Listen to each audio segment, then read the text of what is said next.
नमस्कार. गीतांजलीमधील 64वी कविता आहे दिवा. निर्मनुष्य नदी किनाऱ्यावर उंचच उंच वाढलेलं गवत.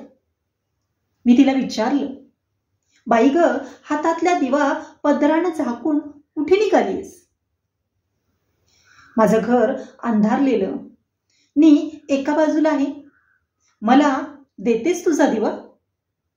क्षणभर संधी प्रकाशात आपल्या काळ्याभोर नेत्रांनी माझ्याकडे पाहून ती म्हणाली, मावळतीकडचा प्रकाश जेव्हा कमी होईल तेव्हा हा दीप नदीत सोडण्यासाठी मी आलीये. उंच गवतात उभा राहून लाटांवर हेलकावणाऱ्या तिच्या दिव्याकडे मी पाहत राहिलो. काळोख्या होत चाललेल्या रात्रीच्या शांततेत मी तिला विचारलं, बाई ग, सगळे दिवे उजळलेत आणि आता हा दिवा घेऊन कुठे निघाली आहेस तू?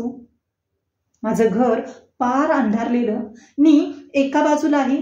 तुझा दिवा देतेस मला? आपले काळेभोर नेत्र उंचावून माझ्याकडे बघत क्षणभर ती साशंकपणे उभी राहिली. मी म्हणाली, मी हा दिवा आकाशाला अर्पण करायला चालली.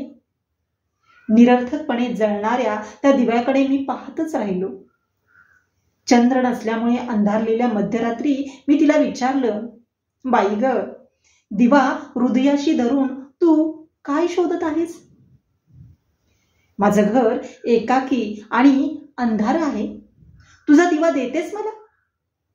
क्षणभर थांबून माझ्या चेहऱ्याकडे पाहत ती म्हणाली, मी हा दिवा दीपोत्सवात सोडण्यासाठी आणलाय. तिथेच उभा राहून दिव्यांच्या गर्दीत निरर्थकपणे लोपून जाणारा तिचा छोटासा दिवा मी शोधित राहिलो. अशा प्रकारे माणूस एखाद्या वस्तूची गरज जिथे असेल तिथे ती वस्तू न वापरता नको त्या ठिकाणी वापरून टाकतो आणि त्याची किंमत शून्य करून टाकतो. अशीच ही दिवा ही कविता. धन्यवाद.